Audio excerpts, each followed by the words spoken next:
We are recording. Welcome to the Root Health Podcast. And this is Jason Root. I'm here with Jay Gordy, my co-host. And today we're going to go in and we're going to start talking about a couple different things. Number one, this is the part 3 of episode 2, just because the subject matter is all pretty much the same. We're everything's surrounded around the COVID coronavirus type thing around the coronavirus, and my own personal encounters with situations surrounding said coronavirus.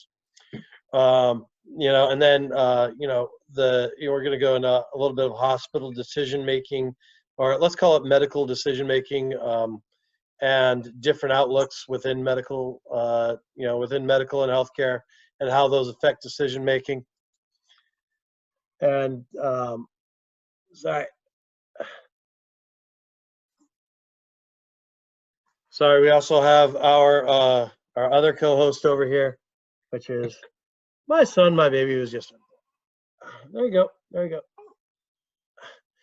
He's chilling with us today. So patient that they're gonna make the cure from his antibodies. Yes, possibly. You never know. Yeah, I can't imagine being a father of 2 kids and Hold on, thinking back to those times. Pause it. Okay. And we're talking medical decision making. Yeah, sorry, we had to pause it there for a little bit for anybody listening if it sounds choppy. But so what we want to talk about is what the situation was, what it ended up being, for those that are interested, because it seems to be of high interest to a lot of people out there. And and then through my own experience, in my education, and in my experience, what I've seen, and how do we navigate medical and healthcare decision making? Why are medical and healthcare decisions made in certain ways, and why do we have to keep that in mind? Why do we have to keep in mind that medical decision or healthcare decisions are made to do A versus B? And I think we'll talk about that clip we saw from another guy out there, and I think he pretty much really encompasses a really good philosophy and some really good points that are being I just don't think they're very much considered from a from a medical system that still has a human systems point of view. We'll talk about like kind of what human systems are versus holistic and versus all that. So first part, so for anybody who's interested, obviously that's why you're listening, but from the last one, we kind of left it as my wife had been diagnosed positive with COVID, corona. She is she was always very low symptomatic. Nothing, more than kind of a cold. And then we weren't sure about me and the baby and how things were going to go that way. Since then, luckily, the baby is negative and I'm negative.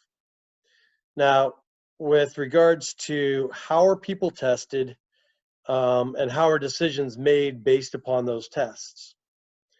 So with him, we're not sure what the decision would have been. Well, let's go back just a little bit. How did this particular hospital system decide to treat the situation versus what other research was out there? Number one, so basically my wife gave birth. He came out, he's on the table, and I'm over there looking at him, looking at him, marveling, and so and at that point they had already known that she was possible to have COVID. And when I turned around to go and take care of her, doing something, comfort her, she had just given birth. They David Blaine this shit right out of there. He was a disappearing act. Oh my God. And so this is, and so the fact that, they did this, and the thing is, I knew they were going to do it. I knew they were going to do it because they, when we had come into the hospital and she had explained her symptoms, they threw us into a room like the monkey in Outbreak. We were like, which is a quote from another movie. And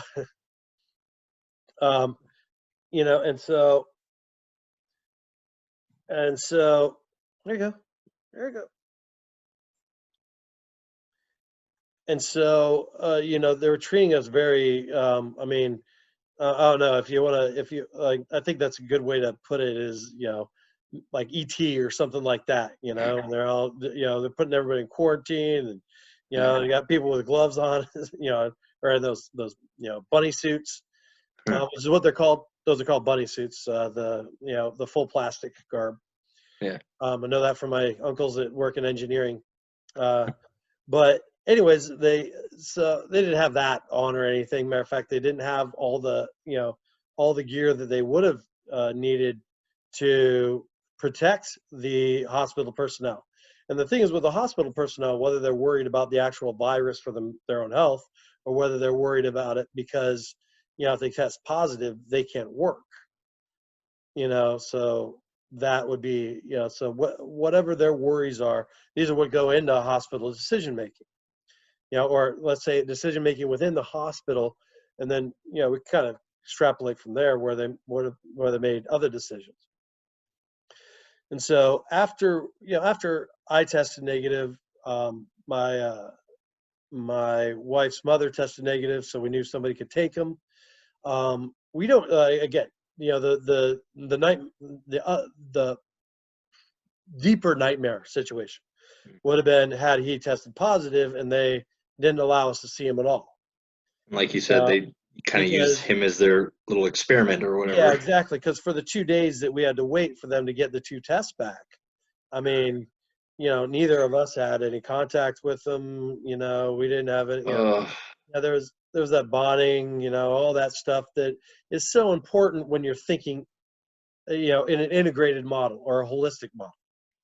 Mm-hmm. And to explain, first of all, to explain to, where do I even know what the hell I'm talking about? So I'm a kinesiologist. My undergrad degree is in kinesiology, but my master's degree is in biomedical diagnostics. And so we studied, all of this stuff. So from the kinesiology end, I basically study what I can do outside of the actual medical care as an extension of healthcare. And then from the biomedical diagnostics, I study healthcare. I study medical care, and we studied decision making in healthcare and how things are done and why they're done. And so, anyways, that's just kind of my background. Once they had their policy, for how to treat this was to completely separate mom and infant, which makes sense, in terms of not spreading a disease straight across. However, if you're, and that's in a human systems, a very isolated point of view. You're looking at the house. If you're looking at a house, you're looking at a single brick. You're not looking at the entire house. And that tends to be how medicine makes decisions, because their main goal in medicine is not to have liability. Who controls medicine? It's insurance companies. Insurance companies, where insurance companies run all their data is on risk and liability. So their job is to diminish direct risk. The problem is that you take proximal risk versus distal risk. So proximal risk being the risk that's right in front of you, distal risks being what are you actually creating further on down the line. And so what other systemic risks? interestingly enough, I was watching last night. Did you watch Netflix, The Unabomber, in his own words? No, well, that's on my quo. I started watching episode 1 and then got interrupted. So that's the next thing I want to watch. Okay, so like Yeah. episode maybe 2 or 3, they start talking about how he got really sick when he was a kid and he was separated from his family by medical personnel, and how he didn't get that bonding and how he was completely different when he came back. Because he was isolated from any, like his parents couldn't see him, his brother Oh, couldn't see him. His brother is telling this story how, right. Kaczynski was a completely different person. How And old was he at huh? that point? How old was he They when didn't. that? They didn't actually say. Okay. They said when they were bringing up things about infants. How an infant really needs to be. To create that bonding experience, and what we were talking about. Some of the concerns we had were, you know, he has antibodies. If we're talking about immune system, there's antibodies that need to be that were created in the mother. Yeah. He probably has them because they crossed the because they crossed the placenta. Yeah. So he probably has those. And by the way, I got tested both for the antibodies and for the disease, and I had neither, which is very odd. Huh. I think at the Huh. end of last one we said they don't have an antibody test. They do. The hospitals don't have an antibody test. This one I had to go outside of it was in a JCPenney parking lot of a mall. Huh. And they have the antibody test, but it's not very what they call specific. Huh. Or I'm sorry, it is specific. It's not very sensitive, meaning that it's only about 85% accurate. And so you want your you want your sensitivity and specificity to be higher than that. So but I tested for the 2 antibodies that they test for. I tested negative for both, meaning showing that I hadn't even been exposed. Which I lived in the same house with a wife who who was positive for the last 3 weeks. Or so you say. Yeah. Hmm. So no, Yeah. I mean we're pretty darn sure because the symptoms were there. No, I'm And just kidding. so we're like, okay, well, what other? And so the question there is, what other immunological mechanism could have kept me from it, or how is the disease spread that we're not sure of? And so, another little tidbit was we were talking to a pediatrician who had really done his homework.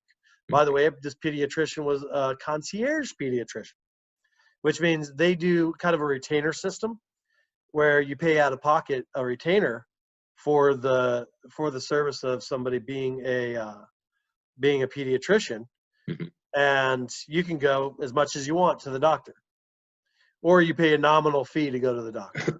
Um, Instead of the insurance system where you pay Copay. you pay for the risk of Oh,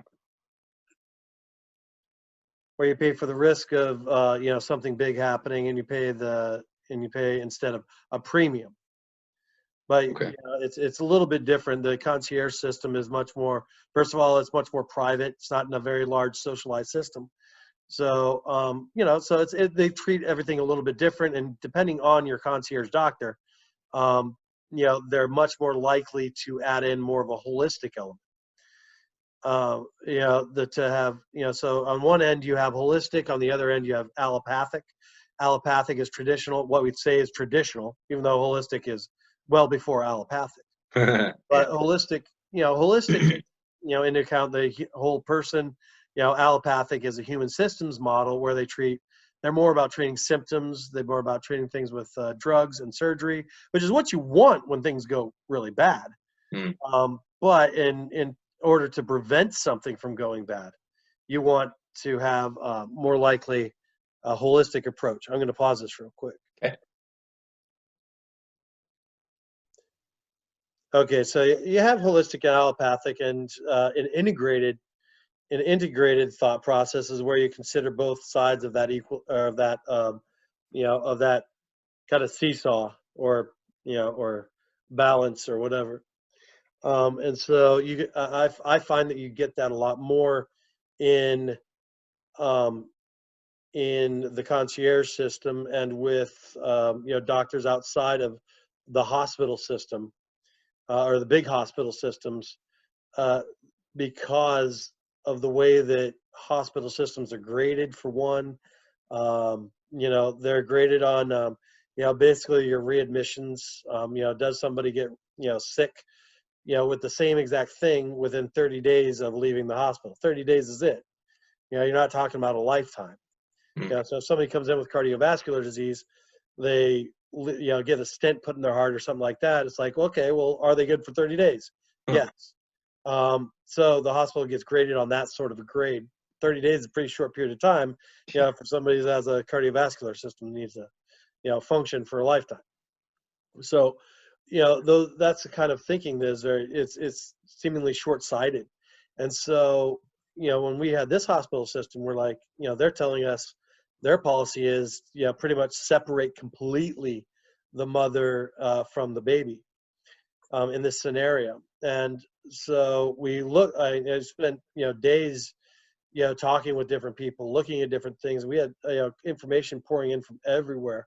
And so what you see is that different hospital systems in different places do things quite differently.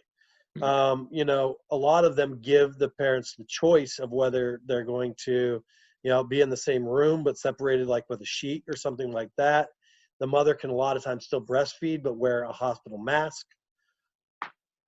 And gloves or something like that. So you're still getting a lot of skin on skin contact. You're still getting the antibodies from the breast milk.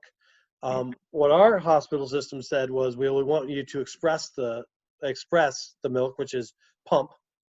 And so they'd take that and they'd, give it to the baby, and deliver it via a bottle.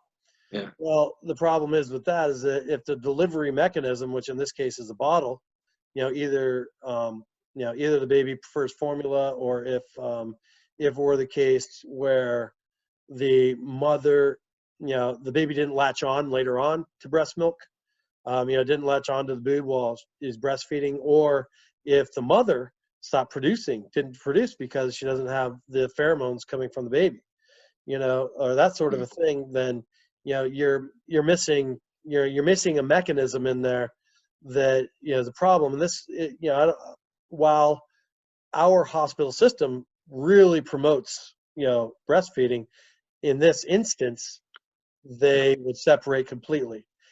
And the problem we really had with it was not any of that. Our problem was that there was no choice involved. They pretty much said, this is what we're doing with our patient, which is you and you.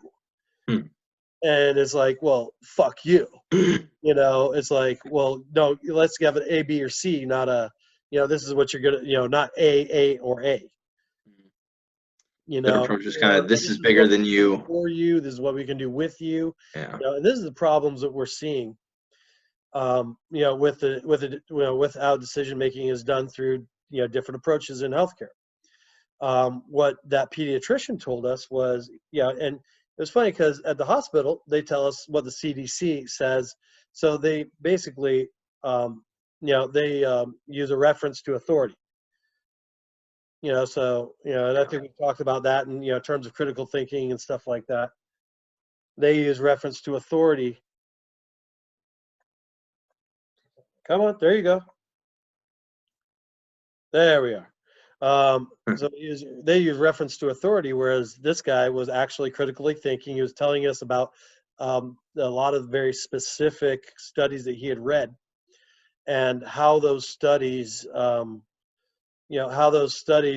told us a lot about COVID. He says, number one, in California, the type of virus we have here, he says, COVID's been around forever, or the coronavirus has been around forever. This particular version of the coronavirus, a lot of humans don't have a great immune response to it. It gets passed on through droplets, through your coughing and sneezing and stuff like that. That's the primary mechanism. It doesn't really exist outside of the body very well at all. So, all the stuff you hear about cardboard and this and that, is not, he didn't say that it's, not a concern, but it's not your main concern. Your main concern is people coughing and sneezing on you. Absolutely. And, That's what I'd read. and then he also said that other than compromised immune systems, you're pretty much, it's pretty much something we've always been dealing with. The problem with the immune systems of older people and people with compromised immune systems is their immune systems are already very heightened. Not heightened in a good way. They're kind of overactive. Yeah. And so since they're overactive because they're consistently trying to fight something, what happens is they, what happens is that they kind of over respond, and that's when you get the really serious shit, that we're seeing with a lot of people, is that kind of hyperactive immune system. So that's where like the high fevers come in, or the real difficulty breathing is because the body's already. Exactly. Yeah. Exactly. And so when he said with kids don't even have the immune system built up yet, so the immune system just treats it like something new. Yeah. And it develops the antibodies, and they kind of get rid of it like they would a cold or a flu or anything else.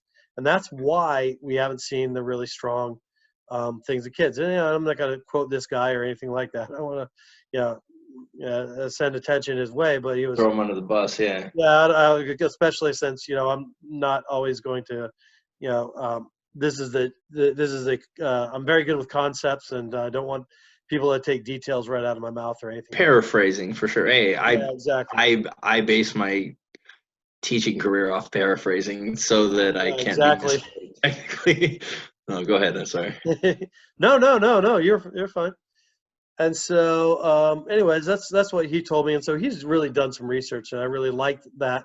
He sat down and he told us about it. He said, well, also in China, their version of it was a lot stronger. Because it has a little bit of mutation here and there. So he said the version of it was just a lot stronger. It was a lot stronger in some of the different places that they've been in. But so he's done his research, saying it's a lot stronger. So basically he said, well, if I were you, do the mask, do the gloves until you test negative, and so hopefully we'll have my wife coming home. Which it's 14 days. So 14 days that my wife has just now started, holding and bonding and doing all those things that, Ted Kaczynski didn't get. Luckily I was, luckily we have loved ones here that could fulfill that, some of that need. Anyways, Wow. so these are the things that, need to be considered in terms of decision making, but because of the way that a system is, and we're not talking about doctors and nurses and all those people, but we're talking about a system that creates sort of a decision tree. And a decision tree, when you're thinking holistically and about a singular patient, is going to be a lot different than the decision tree that is handed down through an authoritarian, sort of entity that's across the nation that does population studies, which is like the CDC and some of those other places. And, there is a big difference between, studying what happens in vivo in terms of inside of a person and what happens in a population, based on statistics that could be taken kind of this way and that way. And, for people who haven't done research before, research can look a lot different depending on how you look at it, and so, even the CDC actually recommends that, you could go either way. You got option A, B, or C kind of with the relationship to those approaches to how you approach this particular situation. So I guess that's the explanation on, on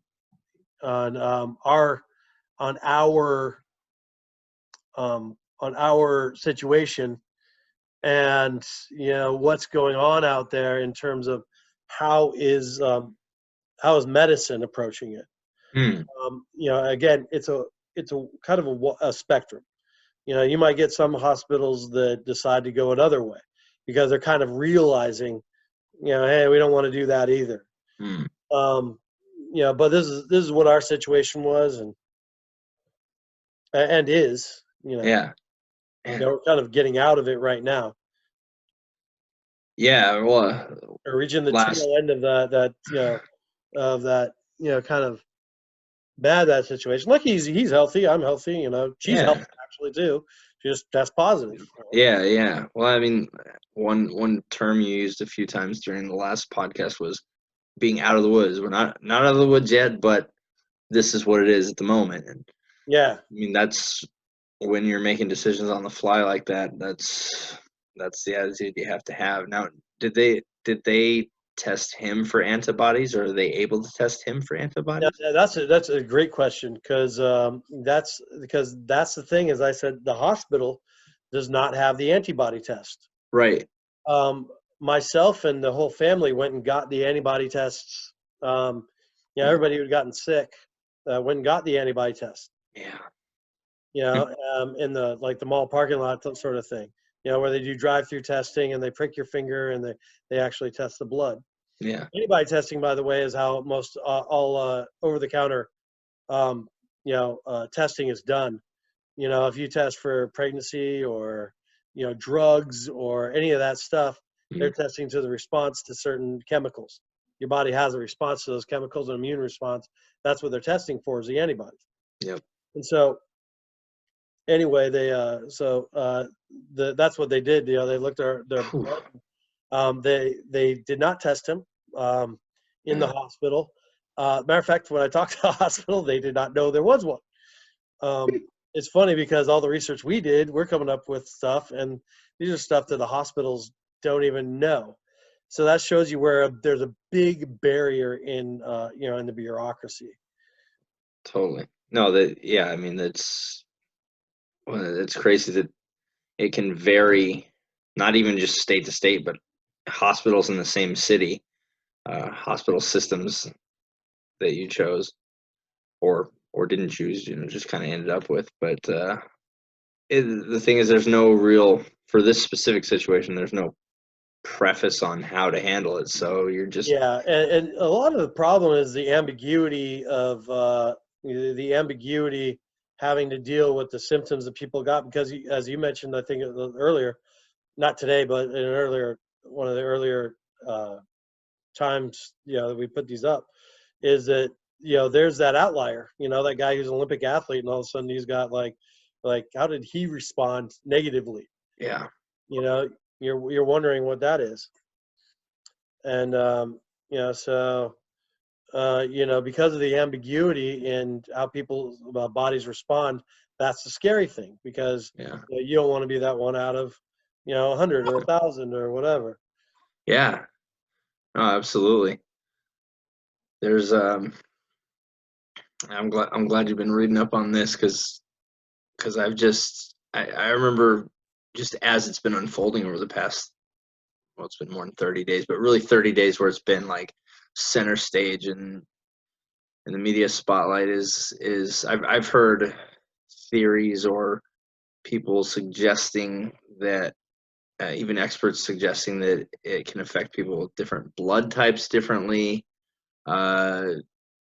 different or just weaker strains. I haven't really read anything about mutations, but again, I haven't been reading up. I'm not up to date on. That's what a strain is. Different strains. That's what different strains are. Oh yeah. Okay. Yeah. I think I meant people with people showing worse symptoms than others, or people that just get it worse or have worse cases of it. Still doesn't necessarily mean they're more or less contagious than someone that doesn't.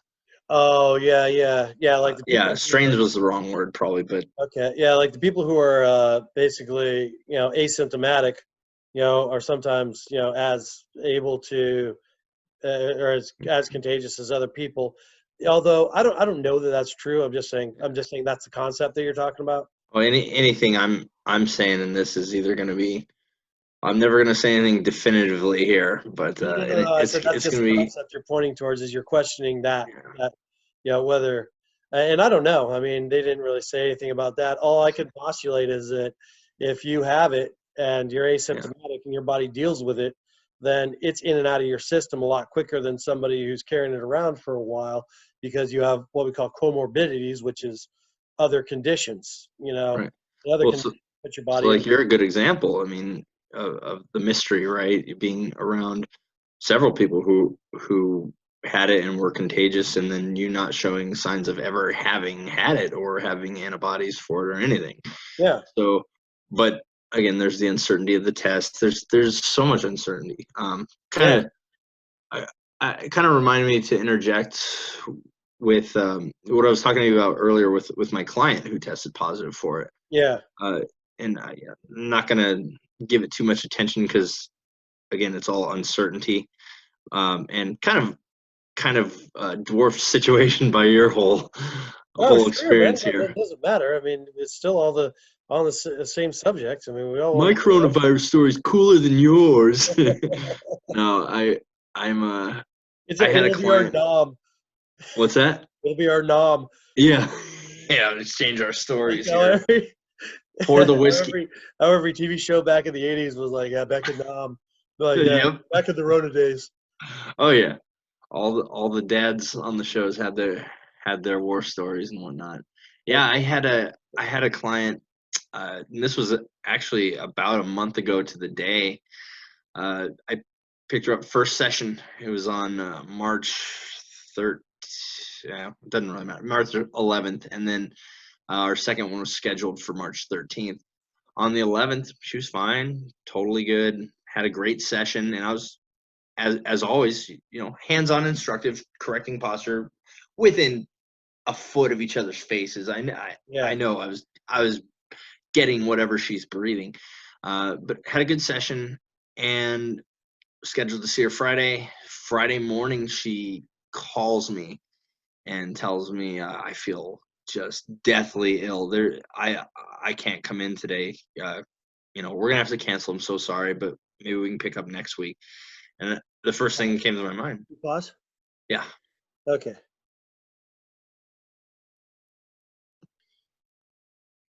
All right. Sorry. Go. Oh, Sorry no about. worries. So we rescheduled, and I think that was probably the last or one of the last training sessions I had. Okay. Hold But on. Sorry. so yeah, one of the last sessions I had anyway. I followed up with her a week later. I think it was a week to the day, the following Friday, and she said she was still horrible. Hadn't gotten any better. I'm like, oh shit. Okay, sorry. We're gonna have to edit this thing. All right. So. When I Right. followed up with her, yeah, still same symptoms, just as bad. So I told her, I was like, you might want to see if you can get tested for coronavirus or talk to your doctor about it. And this is Yeah. before there was before it was known. Oh yeah, you can just go to the street corner and get a test now. Yeah. But so I keep following up with my clients week in and week out. Yeah.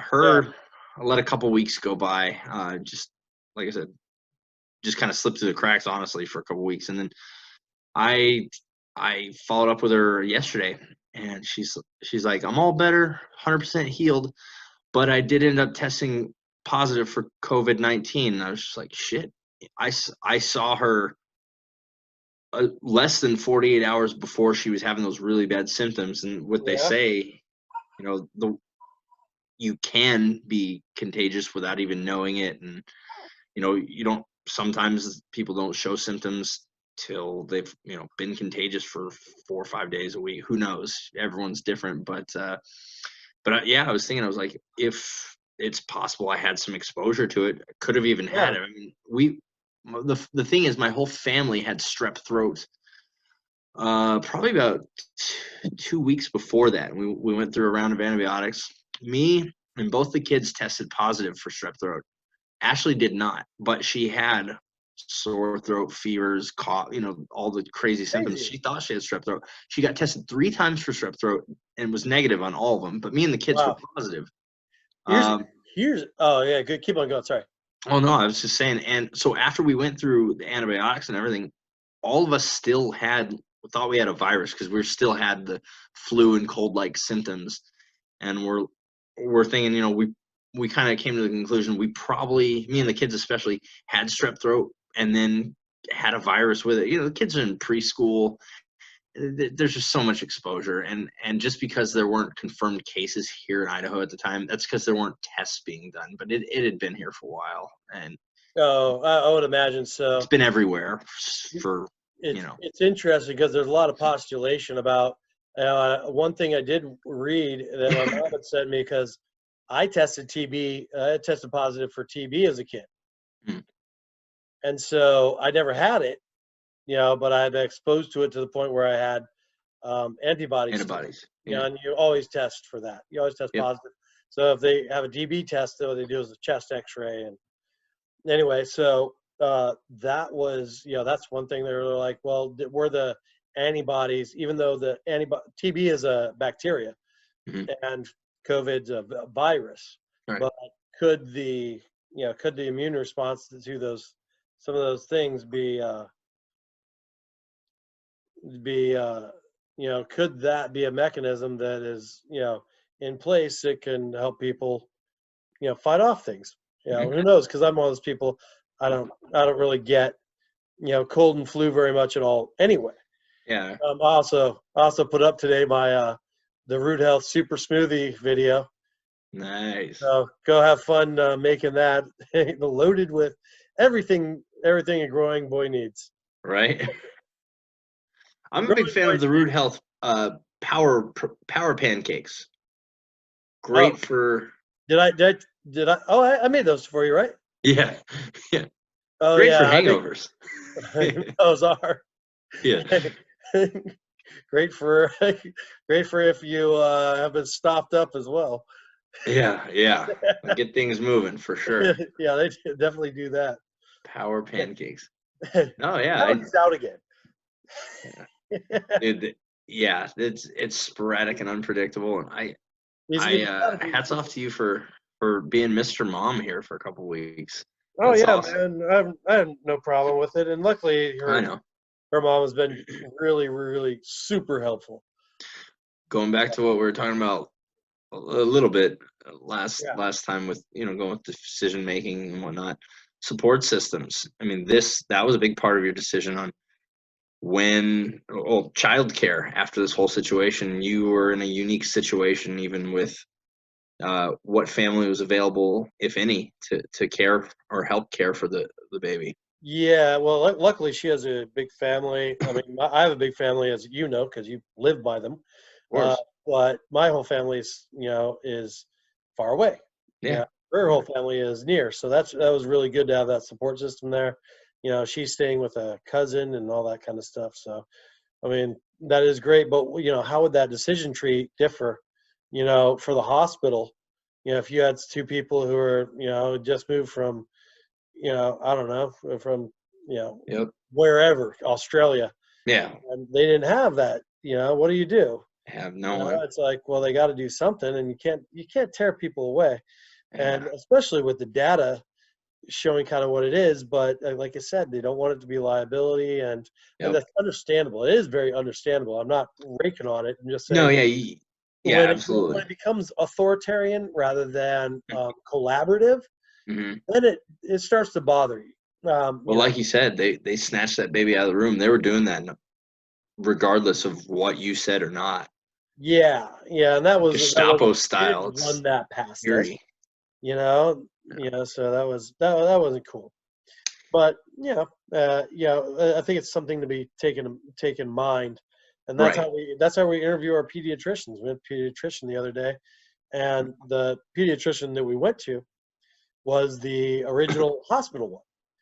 This guy, basically, it's funny because we go in, and all he asked, like, he didn't say, "Hey, how's it going with the?" I mean, I'd had him for all of a day. From the time that he got out of hospital, he'd been born a week ago, but I'd basically seen him for like a day, and he's asked me what his poop's like and what this and what's that, because I was the only one allowed in the hospital. We weren't allowed to have several people to come into the hospital, because of this whole thing. And I'm like, I don't know this, and he's kind of giving me kind of the, like, well, the dad doesn't know you're being I'm like, no, I've been with him for a day, dude. He didn't even acknowledge the whole dad. What he did was he reverted to preaching to us about vaccines, which I didn't have any argument against a vaccine. We just didn't do the Hep B right away. Yeah. And that's another decision tree that people need to need to go down for themselves, but they need to go down to it for as an individual, not from some authoritarian, some I should say some central organization, Well, thousands of miles away that don't know you or your kid or your situation, or they don't take into account the nuance of situations. Which you and I, it's like, dude, we've worked with people in different areas of healthcare, maybe not medicine, but different areas of healthcare, to where, would you treat somebody, with a certain exercise prescription or nutritional protocol, based upon, a diet that had been laid out by, Joe Schmo back in, Washington D.C. or yeah, or New York or wherever, and yeah, there could be all sorts of data on it, but that doesn't mean, it's right for that person, because if it's devoid of nuance, yeah, just is not a good idea. And it really bothered me, the fact that he kind of skipped over our current situation yeah. towards, we need to make sure that you get these in by X date. And we're Mm, like, dude, my mind's exploding right now. yeah, With the current situation, we can worry about of that other stuff a little bit, yeah. at least give us some room, Right.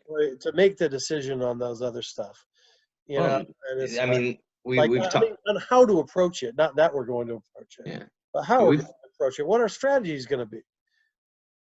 we've talked about sales, like from the sales mentality, pressure sales and whatnot. The same thing. I mean, there can be, in a sense, pressure sales from medical staff or the doctor could, you know what I'm saying?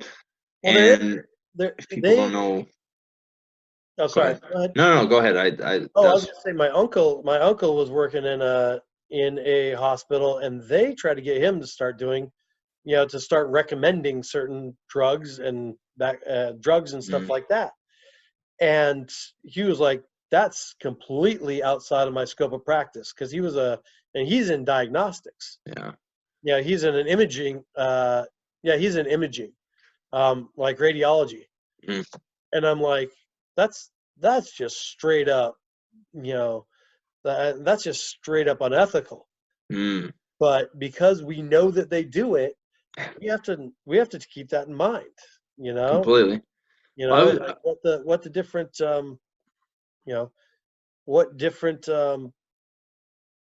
influences are yeah, on all those decisions of practitioners. I not to shift gears or anything. I was kind of going to ask you about the whole debriefing process. Considering for the first 5 days of his life, he was kind of in isolation. Well, from you guys anyway. Like I don't know if this is like kind of putting you on the spot with asking like what questions, like let's say you're talking to someone in your situation or in a similar situation, like what questions they should ask, or what your debriefing process was like before your first doctor's visit. You said, it was only like a day and a half between you got him out of the hospital and then took him to that appointment. Yeah, well, he basically got out of the hospital, went with his grandmother, because she Yeah. was tested negative a day before I was. Mm, So she had him for a couple days, because it was also recommended that I stay away, just to make sure that there was no symptoms coming around, even though the test that they gave me was 99.9% accurate or whatever. yeah. Um, so that I should Wow. wait and come by, in a couple days. So it was 2 days after that. So I think he had actually been maybe 3 days in the hospital, 2 days. Okay. And then she had him for a couple days, and then I took him to that appointment, and then we brought him home, and we've been kind of, Mm, tag teaming in the care on it. yeah.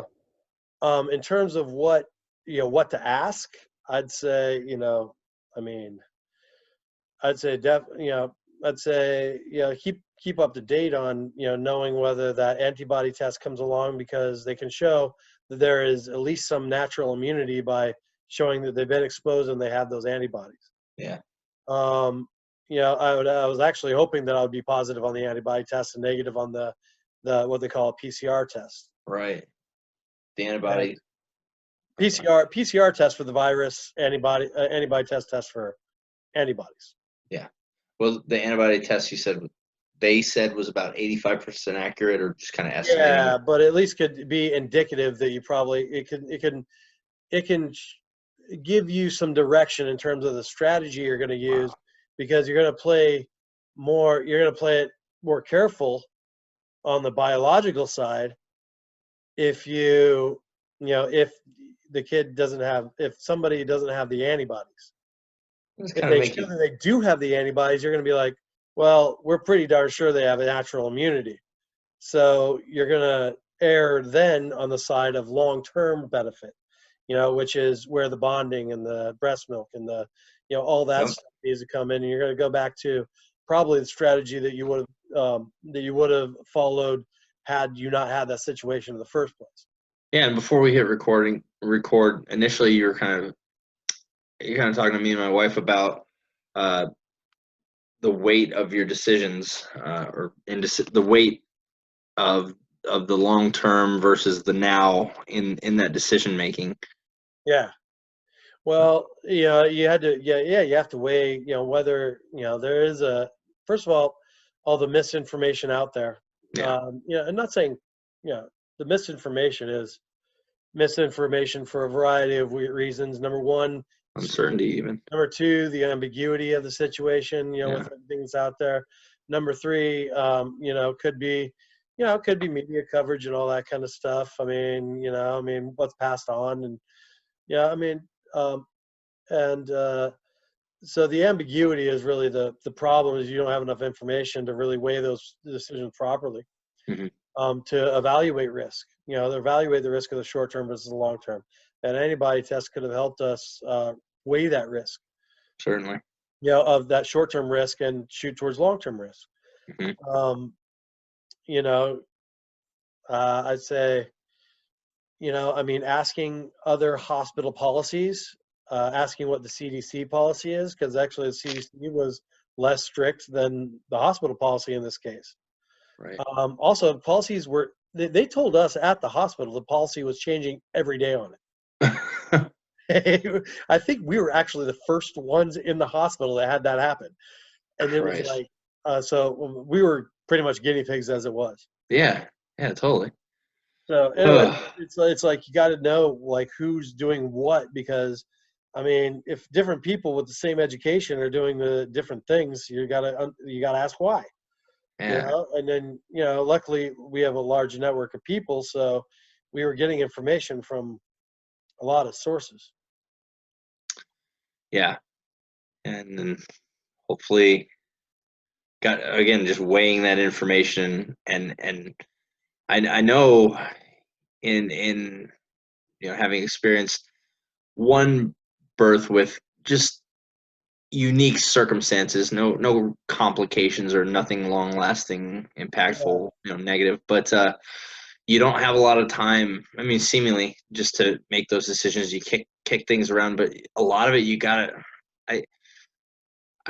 I gotta be careful saying this sometimes, but sometimes you just do kind of have to go with that gut feeling too. No, that's exactly what we felt like. We were like, well, I was like, my gut feeling tells me that through all the stuff I read, and we read all the stuff on it before we walked into that hospital room. Yeah. We'd read everything that was out there so far. Yeah. As far as prognostically, and what what was happening with kids and newborns, and whether it passed through the mother's breast milk and all that kind of stuff, so we could kind of have a strategy in mind. Yeah. But we still have that, like that appeal to authority, where it's like, hey, this person should know more than me. Well, and the fact is that a lot of times nowadays it's like they do, because they work with it a lot, but it's almost as new to them as it is to you on a lot of these cases. And also you got to remember that, the information is funneled through different sources. Yeah. Again, it doesn't, all different sources, whether it be family, or whether it be through an industry, or whether it be through government, or whether it be through your corporation, or, whatever. Man. I also wanted to talk, and I know that we both watched that Bruce Lipton, and I want to refer to that because it was like really super cool. And this shifts gears more to our thought processes, because honestly, the way he talked was exactly how our thought processes. And I'll leave a link in the video to this YouTube video. Great. Yeah. And this guy is an immunologist, and he was talking about epigenetics and the fact that the way that your immune system reacts, the fear that was put out there by the media is probably affecting everybody Yes. as bad as the disease. Thinking your body's more susceptible to it, and the concept is, and this is an example of holistic thinking, and that concept is that if you have if you're out, you're a paleo man, you're a caveman, and you're out there running, and there's a tiger, you get scared and you run away. Fear's there, fear's gone. Mm-hmm. While you're running away, every other system of your body is shut down, while your adrenal system, your sympathetic nervous system works very hard. The problem that we're facing is that fear, versus a caveman, that's the program that we all still have. Mm-hmm. And so while, when you're a caveman and you run away and you get out of the, the reason why it does that is because your immune system doesn't matter a hill of beans if that tiger gets you. So it shuts down your immune system in view of getting you out of the, for running away from the tiger. Yeah. If you put that same load persistently on the sympathetic nervous system, when you are, in our current society being stressed, like, this is why I tell people driving is probably the worst thing you can do for your health. Whether you acknowledge it or not, you're under very persistent threat. If you don't pay attention, you get in a car accident, the least that could happen is, the least that could happen is your insurance rates go up, which threatens your livelihood, which threatens your resources. The most that could happen is, you die. Death. Yeah. So, this is a persistent subconscious fear and threat that you're under while you're driving, and so that's driving is just an example of something we all undergo. But we're all under threat all the time, whether that's threat from a boss, threat from clients, threat from, and this persistent kind of the threat of stress. And so during this situation, what we're getting from the media and government and all that kind of stuff, we need to learn to mitigate that, through stress reduction techniques, like, because otherwise what it's doing is it's actively suppressing our immune system's proper response, optimal response. And I love how he addressed that in the video. That was one thing that really stood out to me a lot is, he talks about the programming that's created in the first 7 years of our life or so, and that we revert to that. But that's a different part of the conversation I was going to. It's funny that I heard that in the Ted Kaczynski thing, both like on the same day. Yeah, right. Boy, that's really stood out to me. Actually, when we used to, the hypnotherapist we used to go to, Marina Del Rey, that was something we covered in the first session. That really kind of set a good tone for the therapy. Just helping her get to know you a little bit, and also just kind of understanding where some of the hypnotherapy will go. That's another thing I'd love to talk about sometime on the podcast is. Oh, absolutely. I mean, hypnotherapy.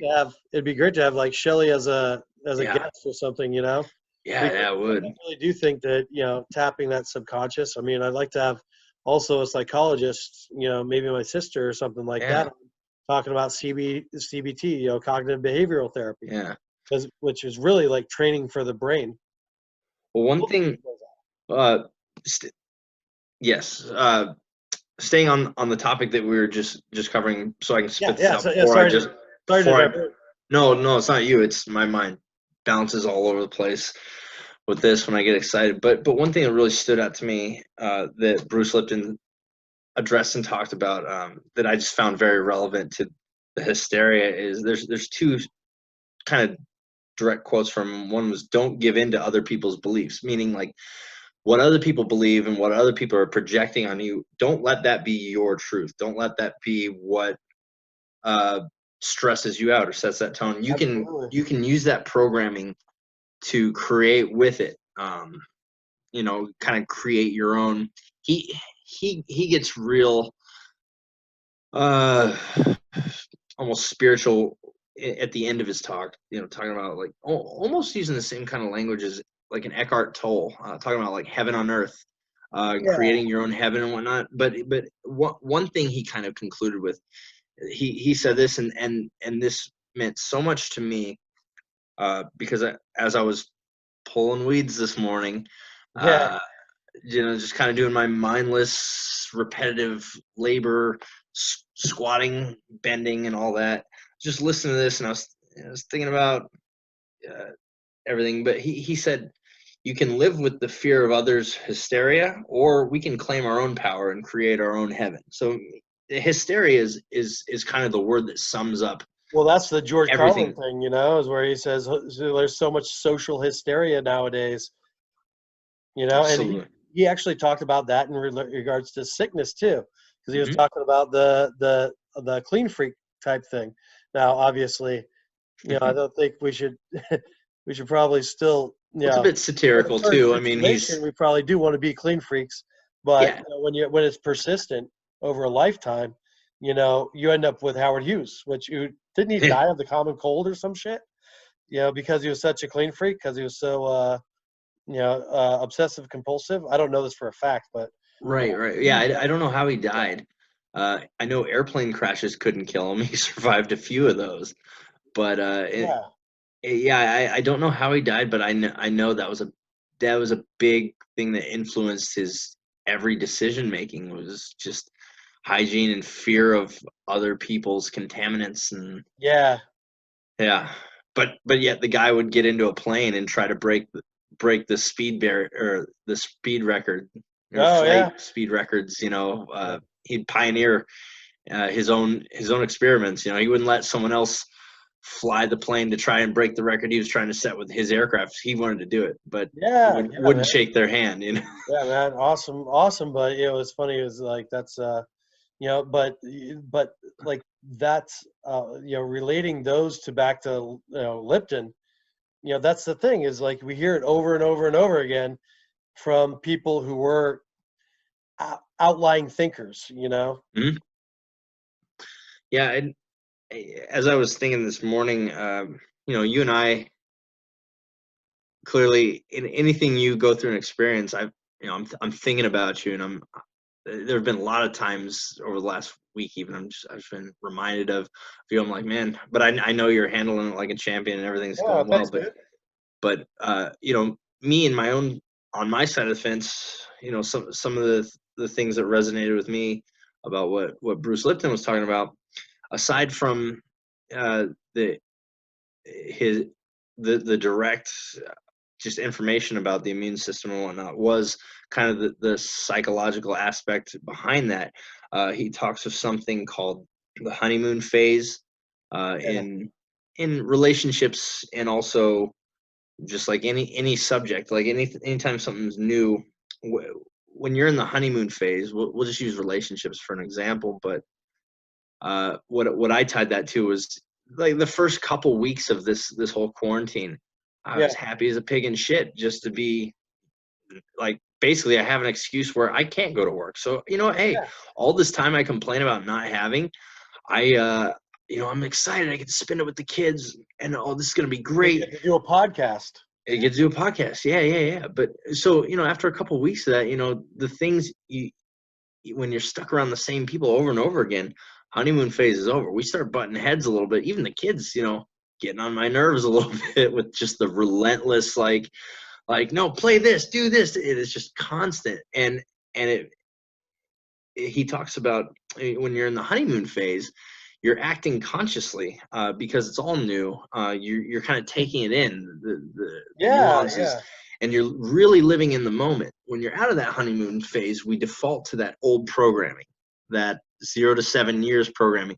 So like when I saw here's kind of a we'll call it a hypothetical example. You know, when I'd see my dad snapping at my mom, just because I'd see he came home from work and his life was full of stress, and I didn't know what his life was like outside of work. I just knew my mom was the sweetest lady, Yeah. and he'd come home in a bad mood, and how could he say that to her? How could he be mad at her? She didn't do anything, but that was the glimpse of the relationship I had from 0 to 7.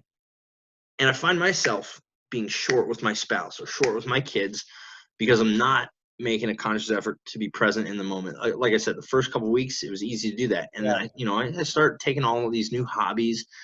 But then even, in the midst of all this, have to kind of reprioritize and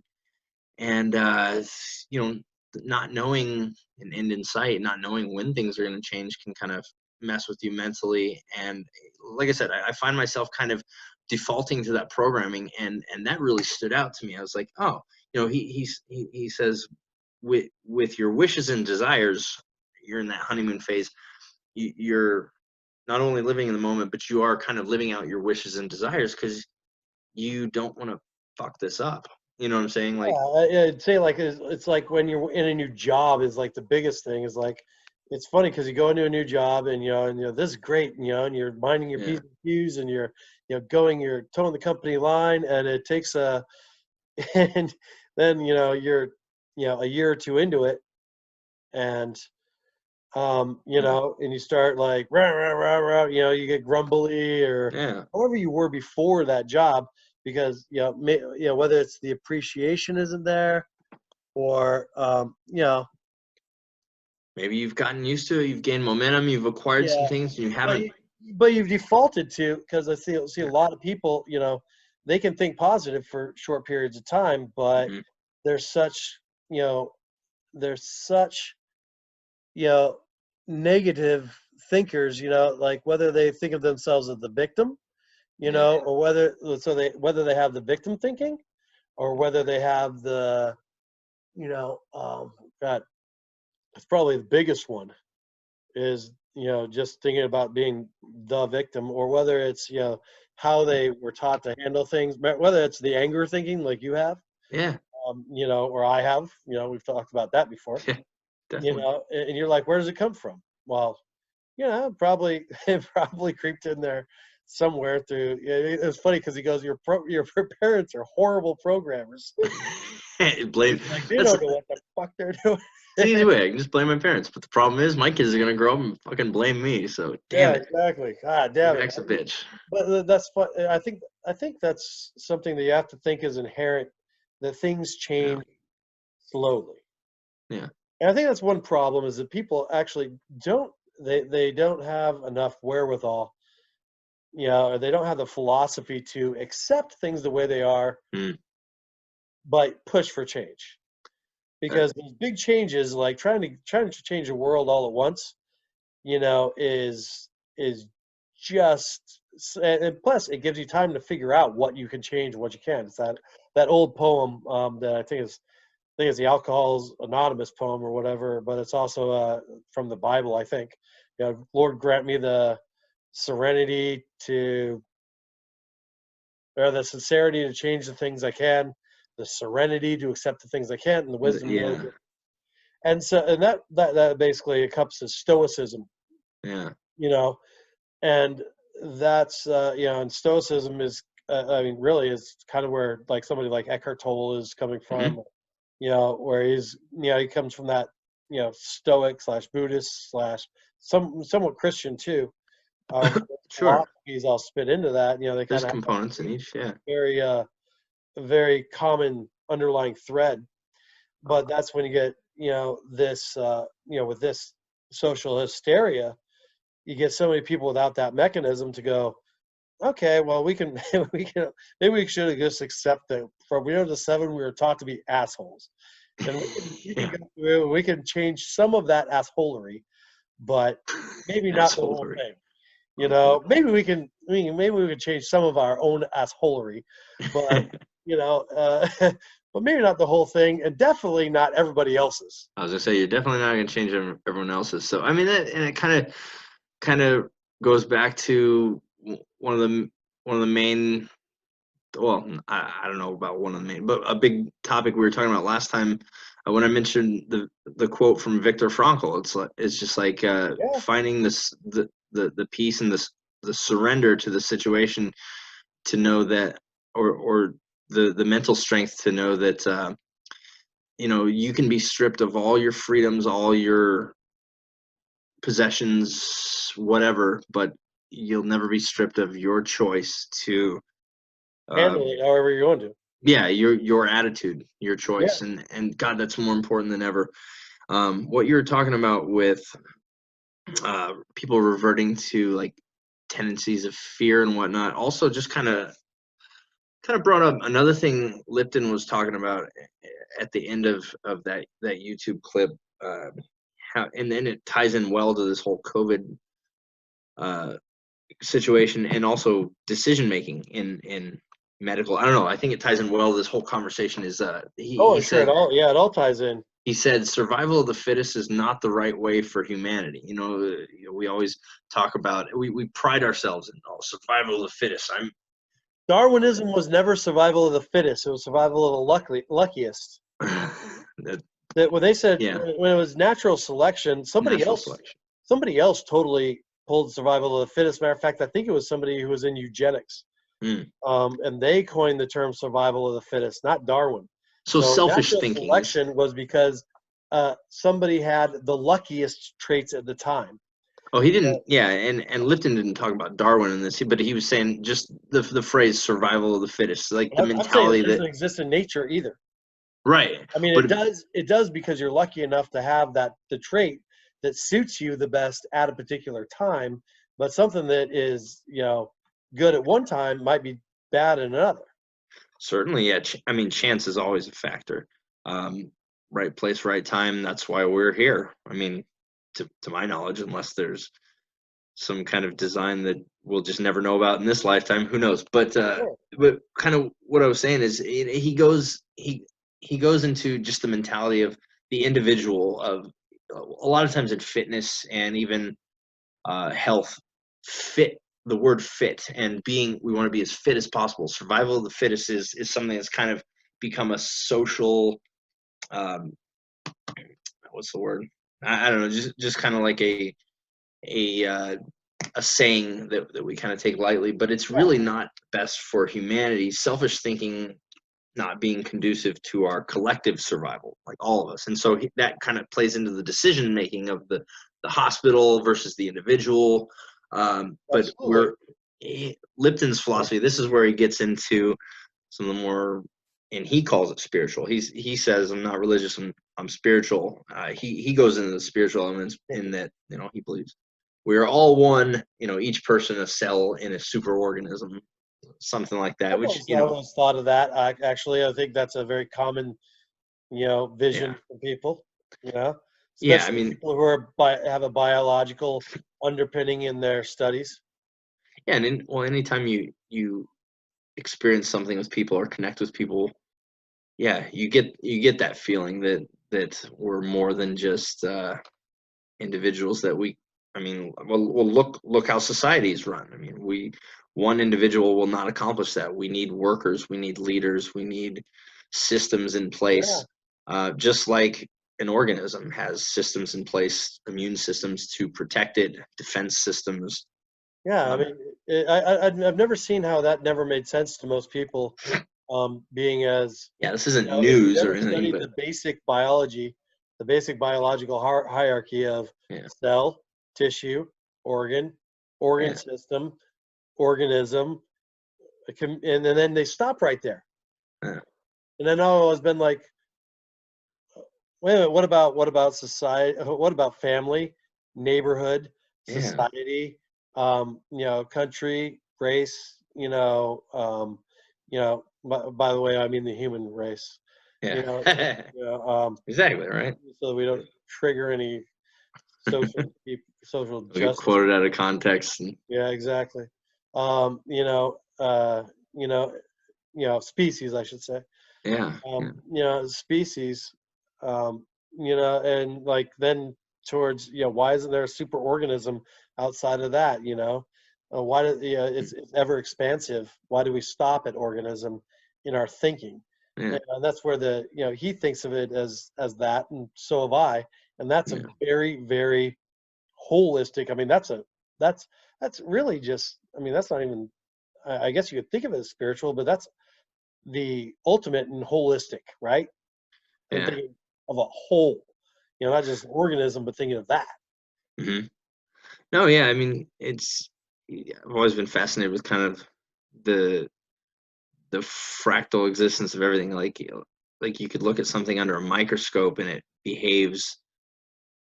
It's got similar tendencies, behaviors as something that's much bigger, and the organism that's much bigger is just Yeah, a lot of little bacterium or organisms collectively functioning and replenishing, and that person's part of a bigger society, bigger system yeah, that's playing in. But even with like planets or Earth, the atmosphere, it's like it yeah, takes a lot of different elements and molecules to make up the rocks, the dirt, the water that make up this planet. But that's just such a small pinch in a it's a planet in a solar system. The solar system is part of the galaxy. The galaxy's part, it just goes on, and it spans infinitely, and so you could always kind of zoom in more and then zoom out.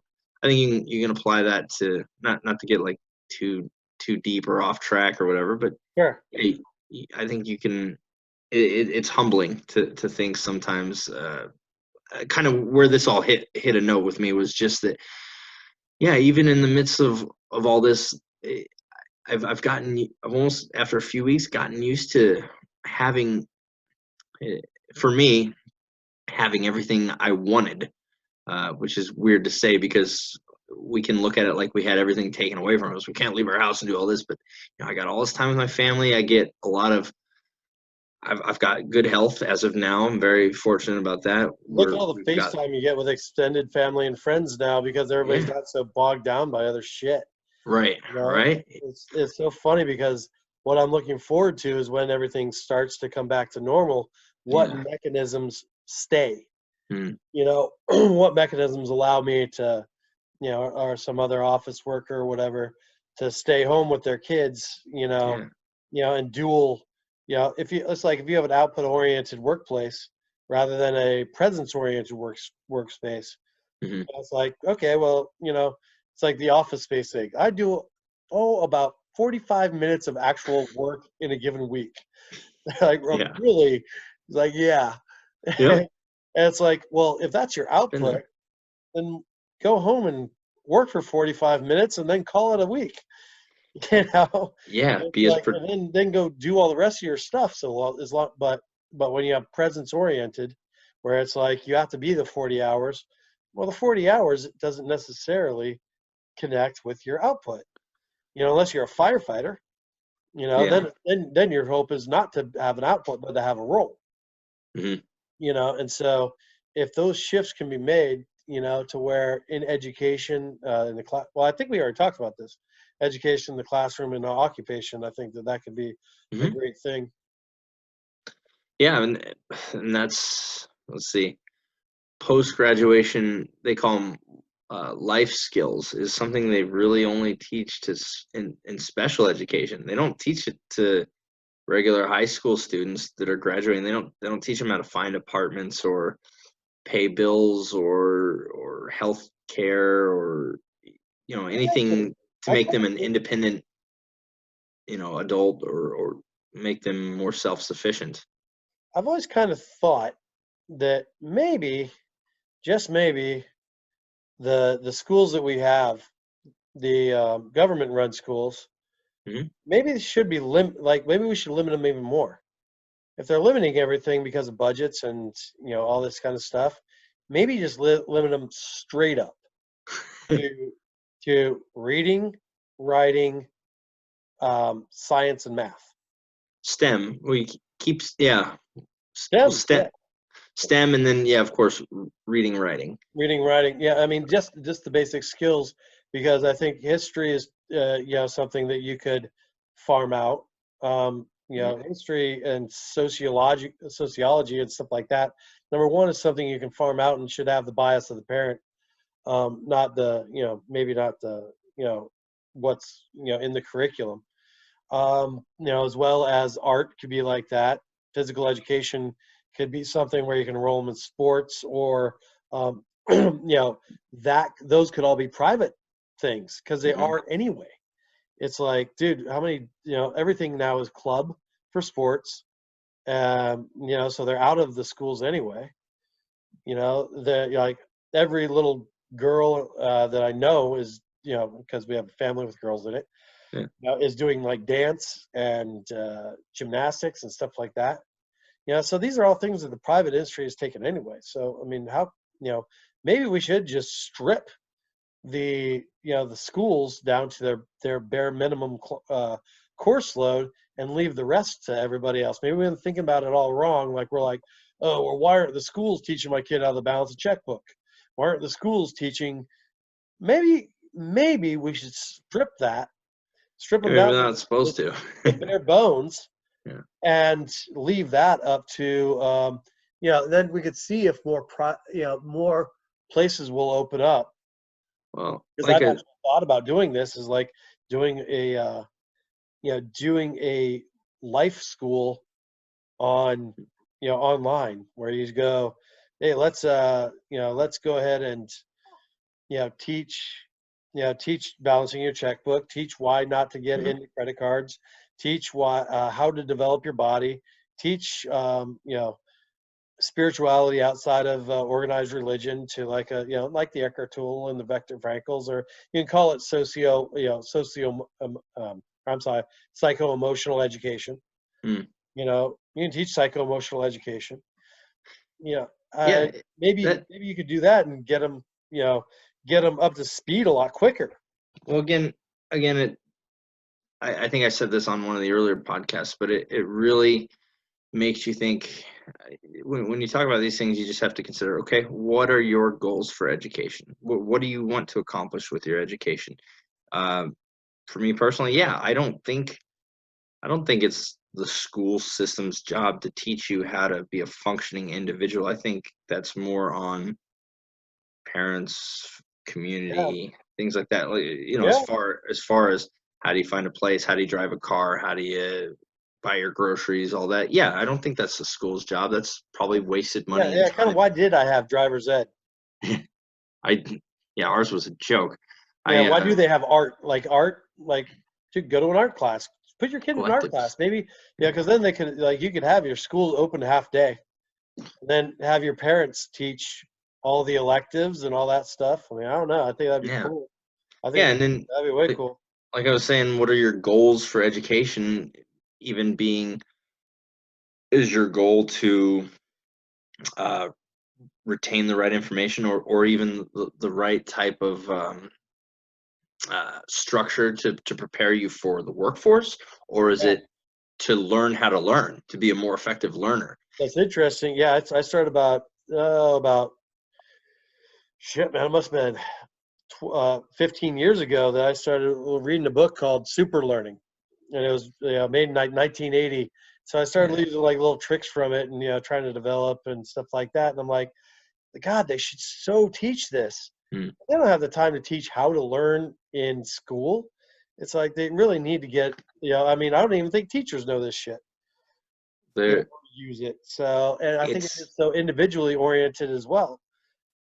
Yeah, it's well, the way things have been, to reverse the momentum of the way that education has been approached for decades, is it takes a generation or two of retraining future teachers, but then you've got teachers who are established and used to the current system.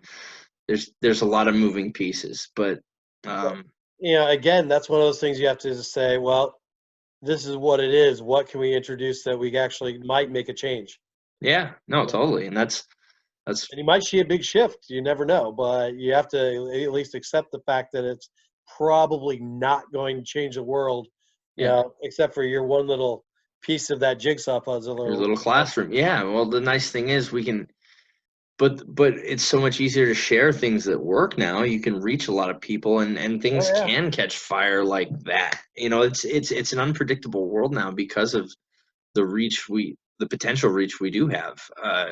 And so, I mean, I think it's nice because there's a lot of different strategies, different approaches being implemented, and it's easy to share those. So yeah, like you said, it does take a while, but there's more and more content being put out there every day. Another thought I had earlier was, I have a kid that's getting ready to enter kindergarten in the fall, but we've had him in preschool the last 2 years, teaching the basics, reading, writing, numbers, motor skills, and just social stuff too. I mean, they're not overly academic, which I don't think they should be at that early No, age. no, They that's play and also, I don't think you should be academic until like fifth grade. I was, I mean, right. the No, it's academic stuff was like, dude, you could learn so much better by just teaching them how to do shit. Like, hey, here's some stuff, go do it, and then like, you know, yeah. you No, know, yeah, finding out what catches their interest along the way. I think those first years of education, uh, and and they're starting to do this more. I told you about uh,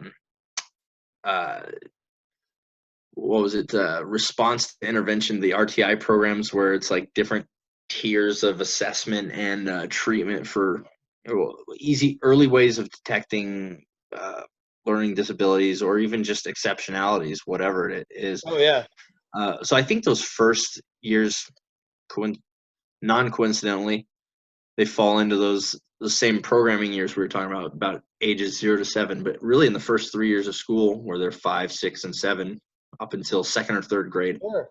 where they're 7 or 8, is where they really, it is just gathering data on kids and students. And I think that should be where the focus is learning about the student, because every student has a portfolio being put together with them and passed on. You always hear about the ominous your permanent record, but really, like, there's data being collected on students from the time they enter kindergarten, which Well, that data, Carlin always also. that data is funny. Like I told you, you know, with the Finland system or whatever, Mhm, I was like, well, that data doesn't have to necessarily be ones and zeros. mhm, You know, that data could definitely exist as, you know, just the qualitative data that a teacher gets leading somebody through their entire, you know, entire, well, I don't know. I mean, what they say, I don't remember how much it was, but they stick with them for like, you know, from age kindergarten all the way through, you know, fourth or fifth grade, and like that's like your first tier. You yeah, know, is that they don't, so instead of tossing kids back and forth between teachers, they mhm, really get to know how they work, and that's where that data is is aggregated. You know, it keeps on building. You know, because it's in a singular person. mhm, You know, so it's like if the data is a singular person, you're not an expert on a grade. You're an expert on a group of kids.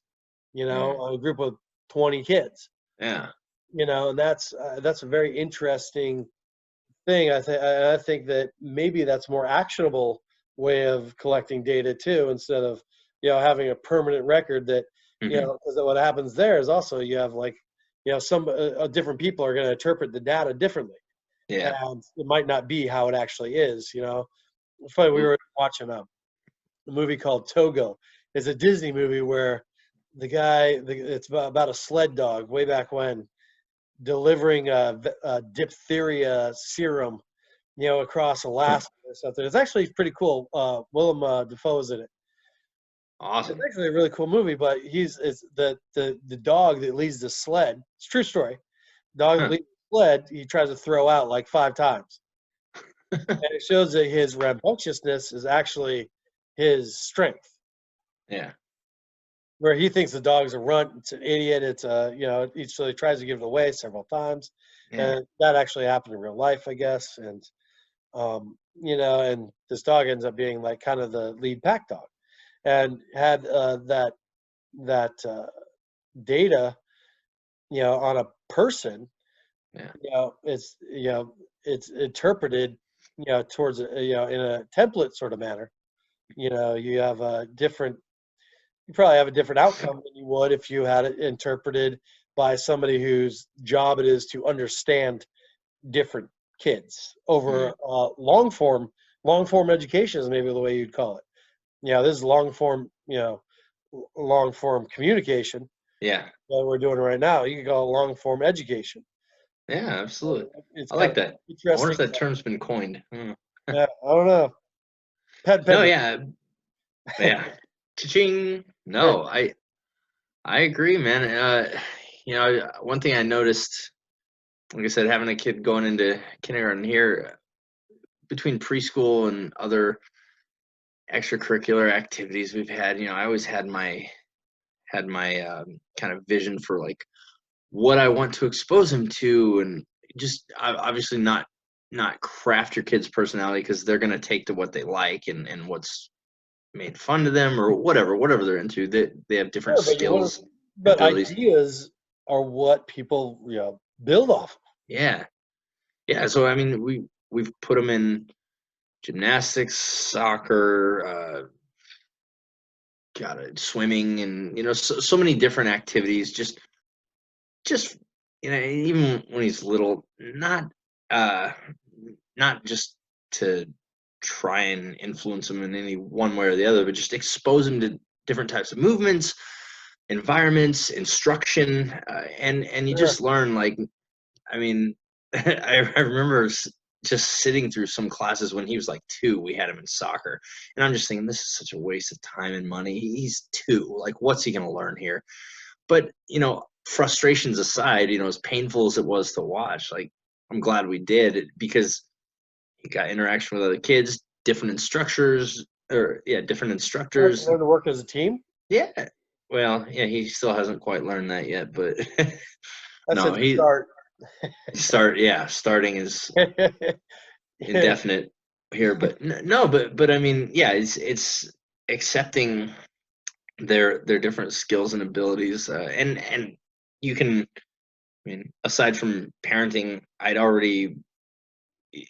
always thought that way, just from necessity, out of our career, training people. You meet strangers and you Yeah. learn things about them that they don't even tell you in their your initial interviews with them or consultations. You Well, learn things about them they're that, almost always hiding oh yeah. what their true intent is. Hmm. What do you want to do? Well, I just want to, get back in shape, feel good.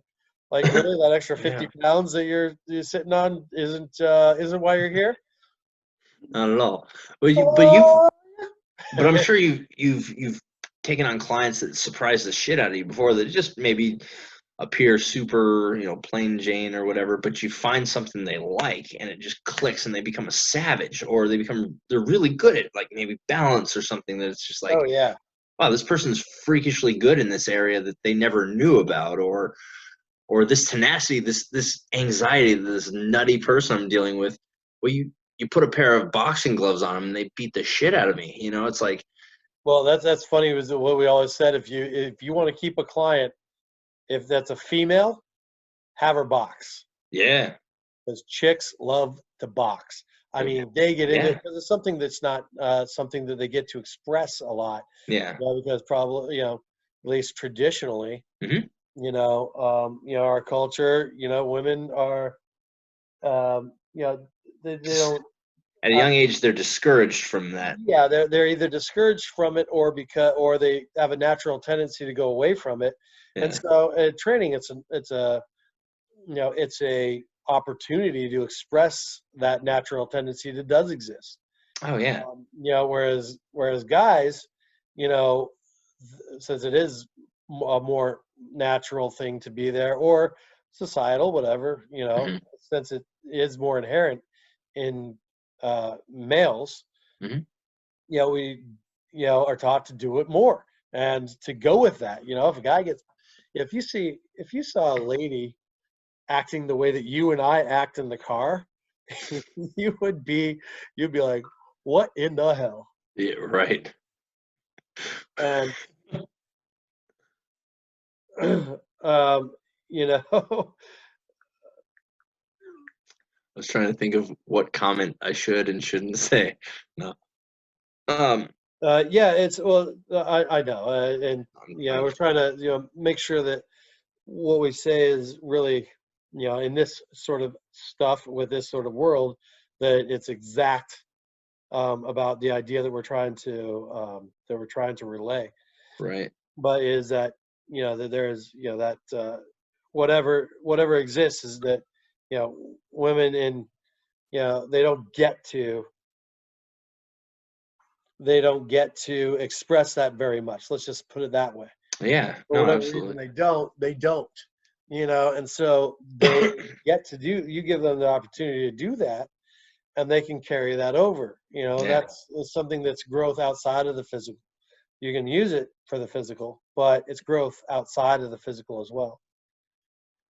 Um, Agreed. Yeah, I think it's well, even you look at the explosion in mixed martial arts and in like UFC, Bellator. Uh, I didn't. A lot of people didn't see it coming until Ronda Rousey hit the scene. Just how much people enjoy watching the female cards as much as the males, even. I mean, the female fighters are just as popular these days. yeah, I never understood soccer too. Like that's another sport that I'd really like. I actually like watching the females more Mhm. because the males act like little bitches. They get hit. Flopping. Yeah, you Yeah, don't see the females flopping like the males do yeah, that's in what I'm soccer. saying. Is like, why are they? They're aggro. Yeah, what they're out there. I mean, Yeah. dude, they're out for blood, man. They're badass. Look at And you see the guys like, little snowflakes out dude. there, like, they get bumped and like go flop on the ground, like, I ah, can't watch basketball or soccer. Like I never really no, was a fan of watching soccer, but like, I tuned in on the World Cup a few years, but men's basketball and soccer, I cannot watch it because they just yeah. flop and call foul. Yeah, you see I a just guy want who's 6'7", 300 pounds, like, ah, to I know. And it's like it's so theatrical and it's again you're rewarded there's an incentive to cheat almost like me me and Bond would always talk about this because we had friends that were just obsessed with watching basketball. We're like, yeah, this is the one game where it's actually beneficial to abuse the rules, like fouling, like at the end of a game to stop the clock and like they just intentionally just foul and play the free yeah. throw game at the end of the That's game. a really weird technique that you're allowed to use. It's a loophole in the game where The intentional foul. it's beneficial to abuse the rules. Like a fouling is typically a bad thing in a basketball game until you get to a certain point in the game, and then you abuse the rules to like strategically try to like just win by 1 point or like Yeah, see who's better in this element of the game. I Yeah, agree. It's very odd. I I don't know. It's agree, just an man. I played observation I had. basketball for a long time, and those are sort of things I remember. I kind of played basketball more like a football player, Oh, you yeah. know. And Are so, you talking about our old cardio days where we'd play one-on-one full court basketball? oh, geez, no, I'm not quite talking about that. I'm talking about like I'm just I kidding. remember. I remember I was, I got pretty big. I was a lineman in football, but I also played basketball. So Hmm. basketball was next season. I remember one time, man, a kid tried to set a pick on me, and I basically just, I basically just ran him like right over. I Wrong mean, sport. the kid like flew, and I knew he was there. It wasn't like it was accident. Right. I threw elbows and all that stuff. I was a brawler, and, I but yeah. it was like because I wouldn't take the foul. If somebody like I was a no blood, no foul. Yeah. If there wasn't a elbow in the nose or whatever, nah, they didn't foul. Like where do you go to the free throw line for? Dude, people and even when I see it today, when they try to take the charge, they try to set their feet and jump in front of a player and take a charge. Like I always hope that person falls and splits their head on the floor. Like I just can't help it. But like yeah, the charging rule in basketball is the most annoying thing because like no, you don't just step in front of someone and like they have to, when their momentum's coming forward, they have to move around you. Like unless you're LeBron James and can hop over them, there are times where you're just screwed by them. Yeah, well, And that's the weird thing about it being a non-contact sport, just like yeah, soccer is that there's a certain amount of contact, but you're not allowed to block. You're not allowed to, it's yeah, like, I mean, and I think for whatever reason, that's how the game evolved. But it is pretty interesting. I got to go here pretty soon. Sure. Yeah. Yeah, No, it this is is a good pretty conversation. interesting. We can save sport, sport analysis. Maybe I'll edit this last like 15 minutes, and we'll throw it into episode 4 or whatever. Yeah, sure. We'll be like, Whatever you want to do okay, with we're it. starting from our last episode. Hell yeah. No, this was a good one. I'm glad you got to share not just your story, but your findings, man. There's a lot of valuable information, a lot of things I didn't know, hadn't considered, about the process, the system as a whole, decision making. I mean, this is Yeah. like we were saying before the podcast. I got a sister-in-law getting ready to have a baby right now. Another friend just had a baby, and this is the talk. I mean, this is people's biggest nightmare is kind of what you went through right now, just the unknowns of that. So I couldn't think of a better person to have experienced this. I'll say it's a nightmare, but it's pretty low on the scale. Like in terms of yeah. Well, like everything, I'm kind of blowing out. But it is the most. It's probably the most. Well, we talk about like the fear of the unknown nightmare that's out there right now. Well, and just the unknown of what could possibly happen, and then where your mind plays tricks on you based on everything you read, and the things you read really don't. Absolutely. The things you read don't really indicate a threat to the child itself, but again, you don't know. There's not enough information out there. So, but it's good to have seen this situation play out the way it did. I mean, that's a big fear a lot of people have. Pregnant women is like, once I go in that hospital, what if I'm infected? What if I get infected? What's going to happen to the baby? What child care? I mean, you answered a lot of that fear is subconsciously put into. I mean, how hygiene in the biggest the way that most people died up until only about a century ago, when actually I guess that would have been like 1864, so 1860s I think it was. Where was that Pasteur? I don't even remember. But when hand washing came in, that was what saved most people. And most people were like, it's funny, in medical decision making, they were like, hand washing, whatever, you're silly. The guy that invented hand washing got laughed out of the profession. Right. Turns out he made the biggest change in the profession that could ever be. Because most people that died, sepsis and it was all because of infection. People died in pregnancy infection, either the baby or the mother, and it was that's what really swang the the life expectancy was those two things. Hygiene just being it, being the main one, vaccines being another one, quite a few. But then I also want to encourage you, and I haven't listened to it yet, but Rhonda Patrick on foundmyfitness just put out a question on like more of the question answer on more of the technical biological aspects of this whole thing, and she's a really good researcher. I like her a lot. So I'm totally going to listen to that. So I'd encourage you to do that as well, because it might build on or refute some of the stuff that I've said. Yeah, well, hey, that just leads to further good discussion. Absolutely. Awesome, bro. Yeah, let's whenever you want to do the next one, let's get it going. Man, I'll send you a text, or you can send me one too. If you have something that comes to mind, I got to get this kid. Kitty is out, so that's pretty good. But awesome. Well, he's gonna be ready to eat again pretty soon. Yeah, give him that feeding, and then hopefully you can get a few good hours of sleep too. Yeah, man. All right, dude. Brother. Good rapping. You too, man. To our audience, good night. Thanks for listening.